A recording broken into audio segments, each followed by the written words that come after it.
Un père célibataire noir achète deux jumelles de 6 ans vendues par leur belle-mère, sans savoir qu'elles deviendront son miracle quotidien. 200 $ pour les deux.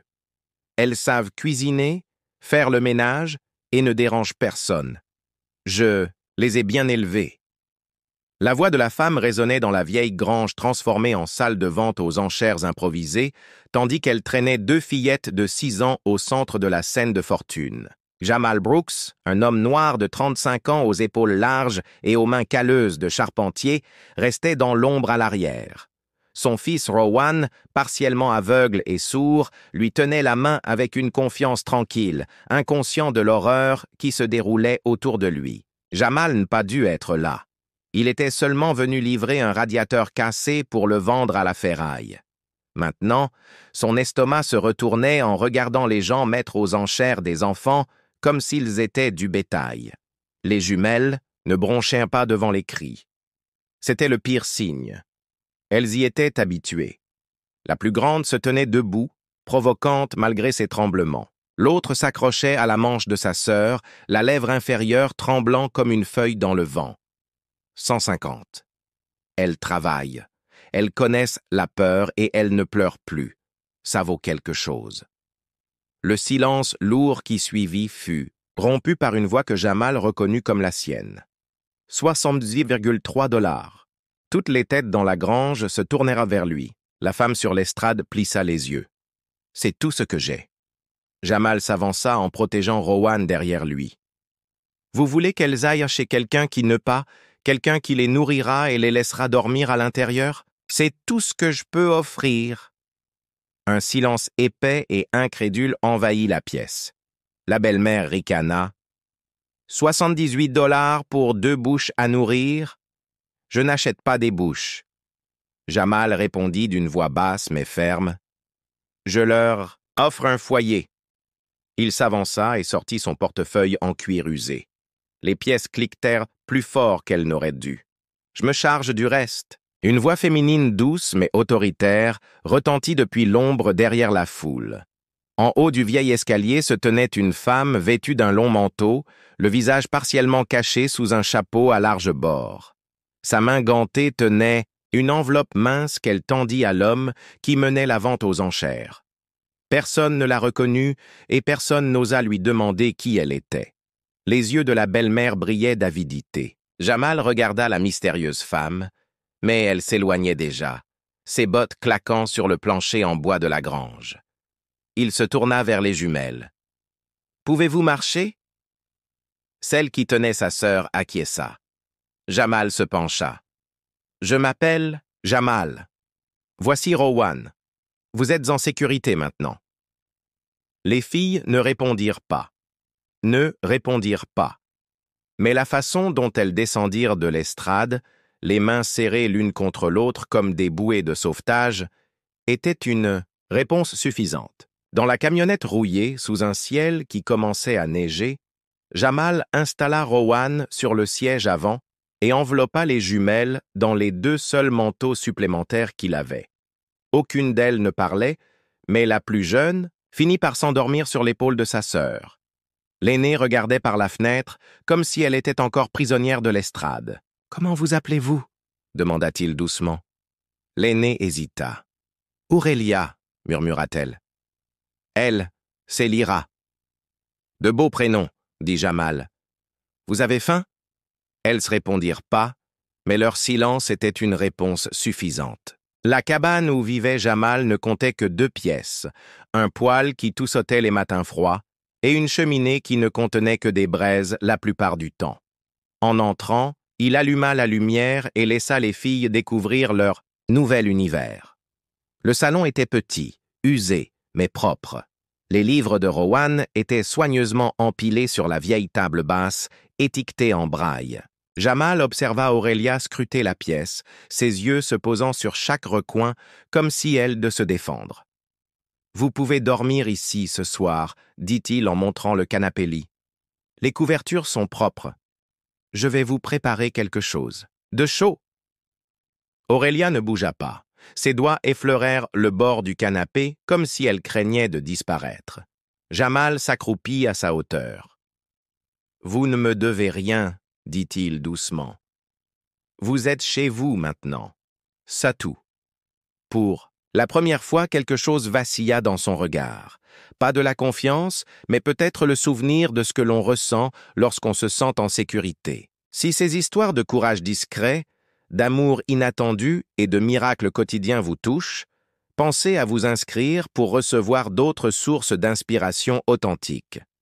Votre présence est très importante pour nous, car nous construisons une communauté autour de ces histoires qui méritent d'être racontées. Le matin s'installa lentement dans la cabane, s'infiltrant à travers les fenêtres couvertes de givre. Jamal se réveilla dans le vieux fauteuil inclinable où il s'était endormi en regardant sur ses 3 petits invités. Sur le canapé-lit, Aurélia et Lyra dormaient blottis l'une contre l'autre comme des chiots. La plus jeune s'accrochait encore à la chemise de sa sœur, même dans son sommeil. Jamal prépara du porridge avec une touche de sucre brun qu'il gardait pour les occasions spéciales. Il mit la table avec 4 bols ébréchés et 4 cuillères différentes. Après si longtemps, il allait enfin pouvoir utiliser toutes les chaises. « Elles sont définitives ?» demanda Rowan d'une voix étouffée, surprenant Jamal par la clarté de sa question. « Je ne sais pas, mon grand. Pour l'instant, elles sont avec nous, » répondit-il, incertain de ce que l'avenir leur réservait. 3 jours plus tard, alors que les jumelles s'habituaient au rythme de la maison, un coup sec retentit à la porte.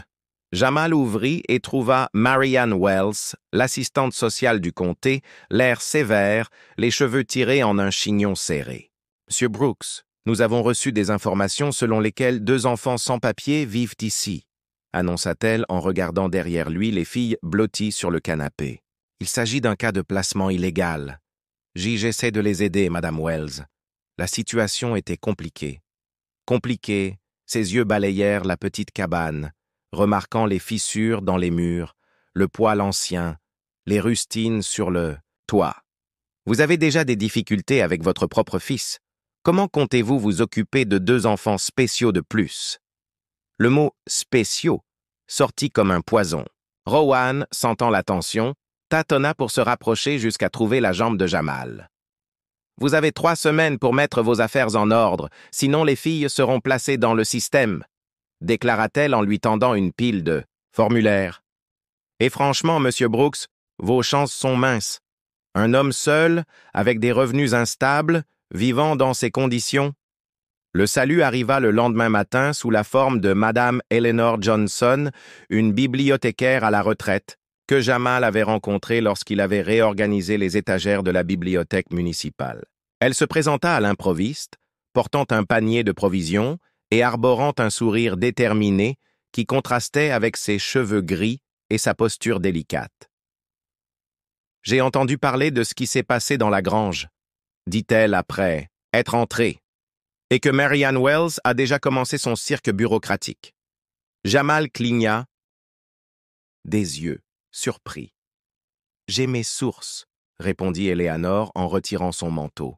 « Et vous avez besoin d'aide. » Dans les jours qui suivirent, Eleanor devint une présence constante. Elle apprit à Jamal à naviguer dans le système bureaucratique grâce à ses 30 ans de contact dans la fonction publique. Lorsqu'ils découvrirent que la belle-mère de la jeune fille avait falsifié des documents pour toucher des allocations, Eleanor savait exactement qui contacter pour vérifier les documents originaux. « Les gens comme Marianne Wells pensent que les hommes comme vous sont incapables, » commenta Eleanor un après-midi alors qu'il rangeait des documents. « Surtout les hommes noirs célibataires. Elle a déjà décidé que tu vas échouer. » Jamal acquiesça. La dure réalité n'avait rien de nouveau pour lui. Elle ne serait pas la première, mais elle serait la première à ravaler ses paroles quand nous saurons terminer. Eleanor lui fit un clin d'œil. Pendant ce temps, quelque chose d'extraordinaire se passait à l'intérieur de la petite cabane. Aurélia, d'abord très prudente, commença à s'asseoir à côté de Rowan tous les matins pour l'aider à prendre son petit déjeuner avec une patience qui dépassait son âge. Elle mit au point un système de petits coups pour communiquer oui et non, que Rowan comprenait parfaitement.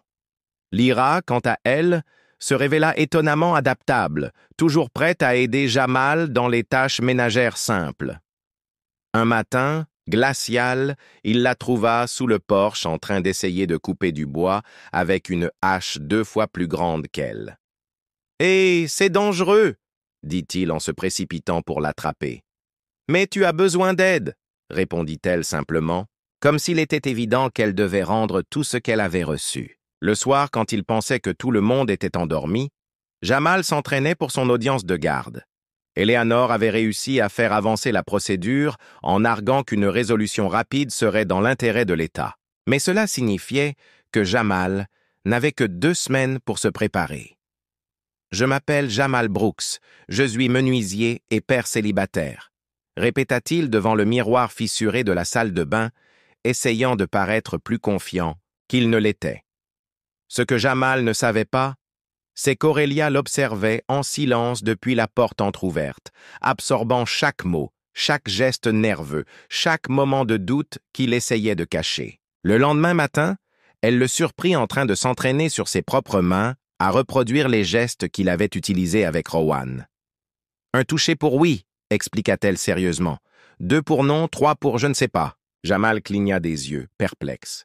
« Pour que tu puisses mieux lui parler, pour lui montrer que nous sommes une vraie famille. » Une bouffée de chaleur envahit la gorge de Jamal et il dut détourner le visage pour cacher son émotion.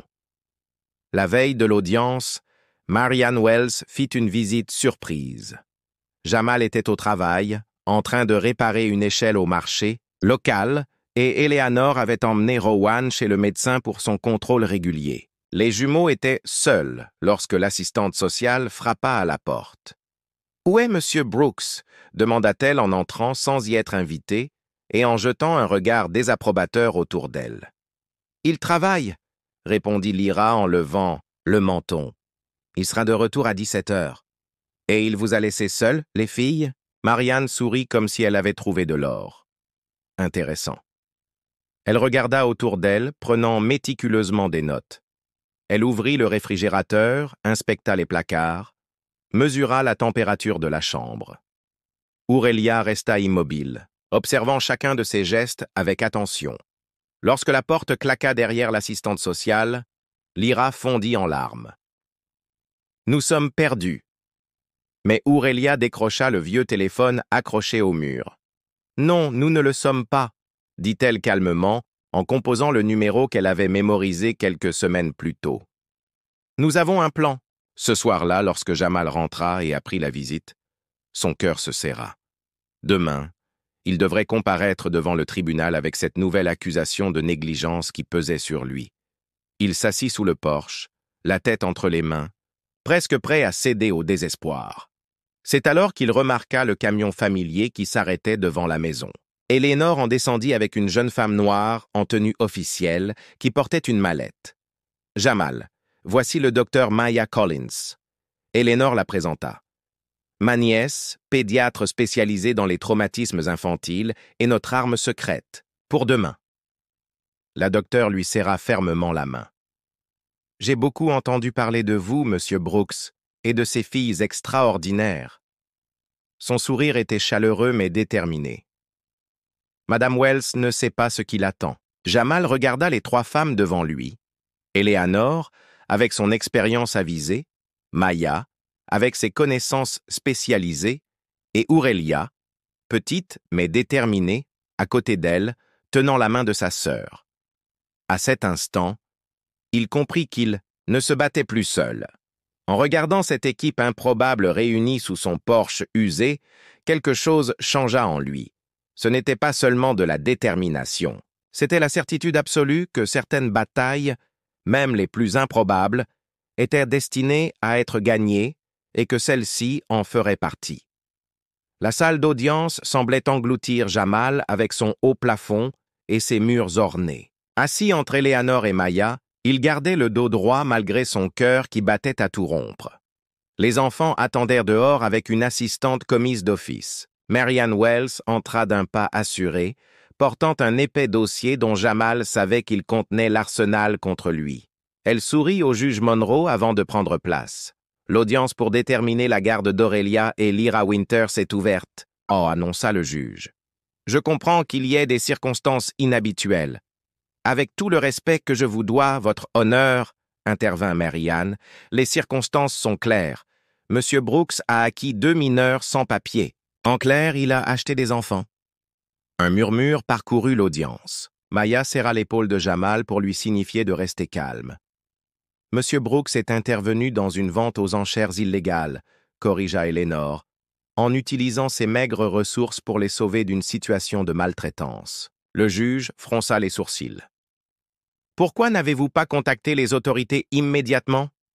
Jamal prit une profonde inspiration. J'ai essayé. Quand j'ai mentionné la vente aux enchères, ils ont dit que sans preuve concrète, ils pourraient enquêter sur les filles pour absence de papier. Elle était déjà traumatisée. Marianne ouvrit son dossier. C'est noble, certes, mais M. Brooks n'est pas qualifié pour s'occuper d'enfants traumatisés. C'est un homme seul, avec des revenus instables, vivant dans des conditions précaires, et déjà aux prises avec son fils handicapé. Elle sortit des photos de la cabane. De plus, j'ai trouvé les filles seules lors d'une visite surprise, pendant seulement 20 minutes. Maya l'interrompit. Pendant qu'il travaillait à proximité avec un système de surveillance en place. Le système? Demanda le juge en haussant un sourcil. Un téléphone portable configuré pour les appels vidéo d'urgence, expliqua Maya en se levant. Je suis le Dr Collins, pédiatre spécialisé dans les traumatismes infantiles. Les évaluations montrent des progrès remarquables sous la garde de M. Brooks.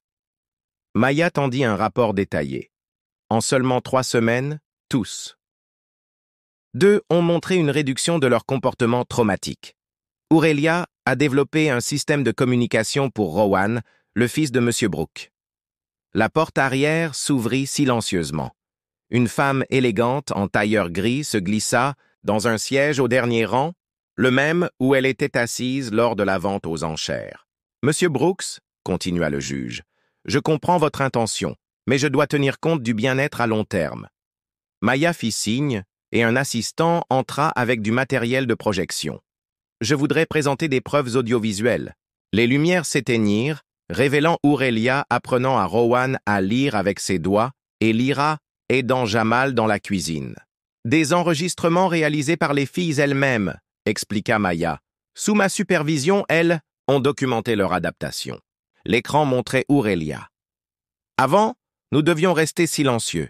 Ici, nous pouvons parler. Jamal dit que nous avons une voix. » Lyra apparut. « Nous n'avons jamais eu notre propre espace. Maintenant, nous en avons un. Rowan nous a appris que la famille n'est pas nécessairement liée par le sang. » La juge retira ses lunettes, visiblement émue. Eleanor a poursuivi. « Nous en avons appris davantage. La belle-mère, Karen Winters, a un casier judiciaire bien rempli, notamment pour trafic d'êtres humains. Elle a falsifié des documents et perçu des allocations gouvernementales tout en privant les enfants de l'essentiel. Avec votre permission, la femme en tailleur s'est avancée. Je suis Olivia Richardson, avocate de la Children First Foundation. Nous suivons cette affaire depuis la vente aux enchères lorsque j'ai complété le paiement de M. Brooks. » Un murmure a parcouru la salle. Marianne a pâli. « Notre enquête, » poursuivit Olivia en remettant des documents au juge, « révèle non seulement des abus, mais aussi une négligence systématique dans les rapports rédigés sous la supervision de Mme Wells. 6 plaintes concernant les conditions de vie des jumeaux ont été déposées sans faire l'objet d'une enquête. « C'est absurde, » protesta Marianne. « Je n'ai jamais reçu de telles plaintes. Nous avons les reçus signés de votre main, » répondit Olivia calmement, ainsi que des preuves de pots de vin versés pour empêcher les enquêtes.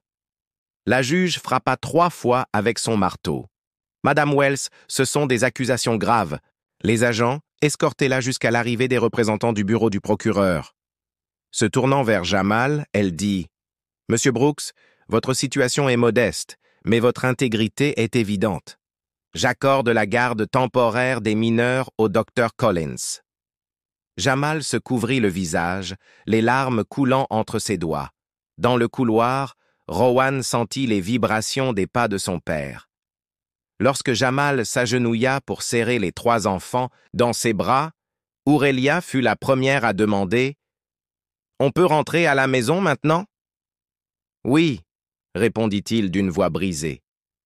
Tous? Olivia observait la scène de loin. Lorsqu'Eleanor la remercia, elle répondit simplement « Mon travail ne fait que commencer. Certaines injustices sont spécifiques, d'autres systémiques.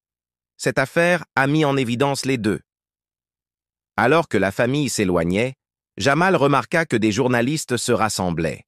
Serrant ses 3 enfants dans ses bras, oui, tous ses enfants, il réalisa que son histoire était plus importante qu'il ne l'avait imaginé.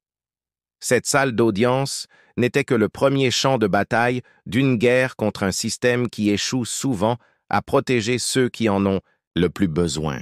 Les mois qui suivirent la victoire au tribunal transformèrent la petite cabane de Jamal en quelque chose qu'il n'aurait jamais cru possible. Un véritable foyer plein de vie.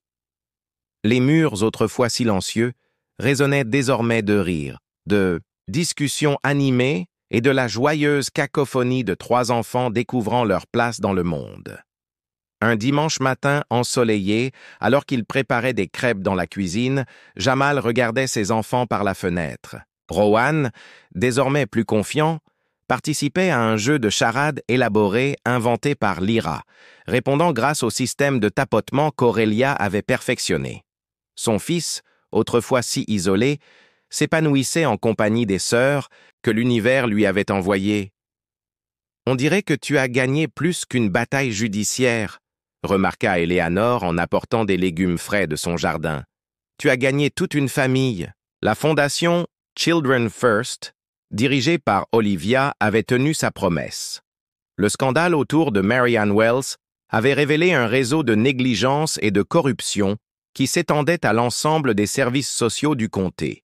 6 employés avaient été licenciés et une enquête fédérale était en cours. Plus surprenant encore était la transformation de la communauté. Les familles, qui regardaient autrefois avec méfiance cet homme noir célibataire avec 3 enfants, leur proposaient désormais de les conduire, leur offraient des vêtements propres et les invitaient à dîner. Leur histoire, délicatement racontée par Eleanor, avait réveillé quelque chose qui sommeillait dans cette petite ville. L'empathie. Un après-midi, Olivia s'était présentée à l'improviste, une élégante enveloppe à la main. « Monsieur Brooks », l'avait-elle salué formellement, même si ses yeux trahissaient une chaleur qui n'avait rien de professionnel. « J'ai une proposition à vous faire. » La Fondation lançait un programme visant à réformer le système d'accueil des enfants, placés en famille d'accueil en documentant des cas comme celui de Jamal, des familles non traditionnelles qui s'épanouissaient malgré les obstacles systémiques. « Votre histoire a du pouvoir », expliqua-t-elle. « Imaginez combien d'enfants pourraient trouver un foyer aimant si nous pouvions briser les préjugés. Qui domine encore le système ?» Jamal hésita. « Je ne suis pas un activiste, j'essaie juste d'élever mes enfants. »« C'est exactement pour cela que nous avons besoin de vous, » répondit-elle. « Vous n'essayez pas de prouver quoi que ce soit. Vous vivez simplement ce que beaucoup considèrent comme impossible. » C'est ainsi que, peu à peu, la petite cabane devint un symbole dans la communauté. D'autres parents célibataires, en particulier des hommes de couleur, vinrent lui demander conseil. De nouveaux travailleurs sociaux furent envoyés pour observer comment une famille non conventionnelle fonctionnait si bien. Pendant ce temps, les enfants s'épanouissaient. Aurélia, grâce à son don naturel pour s'occuper des autres, devint la docteure, officieuse, de la classe. Une enseignante remarqua son talent et organisa des visites mensuelles à l'hôpital local où les médecins lui permirent d'observer des procédures simples. Lyra avec ça. Une enseignante a reconnu son talent et a organisé des visites mensuelles à l'hôpital local où les médecins lui ont permis d'observer des procédures simples. Lyra, avec sa voix courageuse, a fondé le premier club de débat de l'école primaire. Lorsqu'un camarade de classe a été victime d'intimidation en raison de son handicap, elle a organisé une assemblée pour sensibiliser les élèves à l'inclusion à l'âge de 7 ans. Rowan, inspiré par ses sœurs, s'est découvert une passion pour la musique. Bien qu'il n'entendait pas complètement, Il pouvait sentir les vibrations des instruments contre sa poitrine. Un enseignant à la retraite, touché par sa détermination, lui a donné un petit piano et a commencé à lui apprendre à ressentir les rythmes par le toucher. Un après-midi d'automne, Jamal a reçu les papiers officiels d'adoption des jumeaux. L'approbation était arrivée plusieurs mois plus tôt que prévu, accompagnée d'une note personnelle du juge louant l'environnement extraordinaire qu'il avait créé. Cette nuit-là, après que les enfants se furent endormis, Jamal s'est permis de pleurer doucement sous le porche.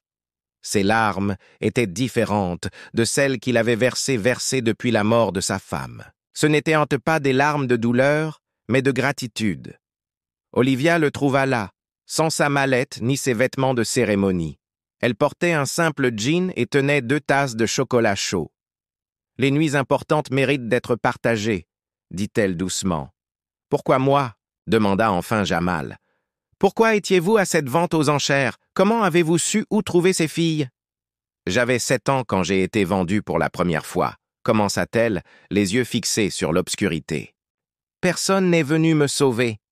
La Fondation surveille les réseaux de traite des êtres humains que les autorités ignorent, » poursuivit-elle. « Lorsque nous identifions des enfants en danger, nous avons besoin de personnes comme vous, des personnes prêtes à agir quand les autres détournent le regard. » Quelque chose changea entre eux cette nuit-là, une vérité partagée qui établit un pont entre leurs mondes. Le printemps suivant, toute la communauté aida Jamal à agrandir la cabane. Le pasteur fit don de bois, le club de menuiserie offrit sa main-d'œuvre et même d'anciens détracteurs se présentèrent avec des outils et des sourires hésitants. Au cours de la petite cérémonie d'inauguration, Eleanor fit remarquer à Olivia « Tu sais ce qui est le plus extraordinaire? Ce ne sont pas les enfants qui sont le miracle dans la vie de Jamal, c'est lui qui est le miracle dans la leur, et d'une manière ou d'une autre, cela a transformé toute la communauté. » Olivia tendit à Jamal une autre enveloppe contenant les documents officiels transformant la Fondation en une organisation nationale dont il était le premier directeur chargé des familles non traditionnelles. « Certaines personnes passent leur vie à chercher leur raison d'être, » dit-elle. D'autres se contentent de répondre quand ils frappent à leur porte. 3 ans après la vente aux enchères, la petite cabane était devenue un véritable foyer et son unique occupant, le patriarche d'une famille extraordinaire. Les blessures étaient toujours là, mais désormais, ils faisaient face à tout ensemble. Le véritable miracle, Jamal en était conscient, n'était pas le sauvetage spectaculaire, ni la victoire au tribunal, mais l'amour et la résilience qui avaient transformé 3 filles perdues en cœur de sa famille.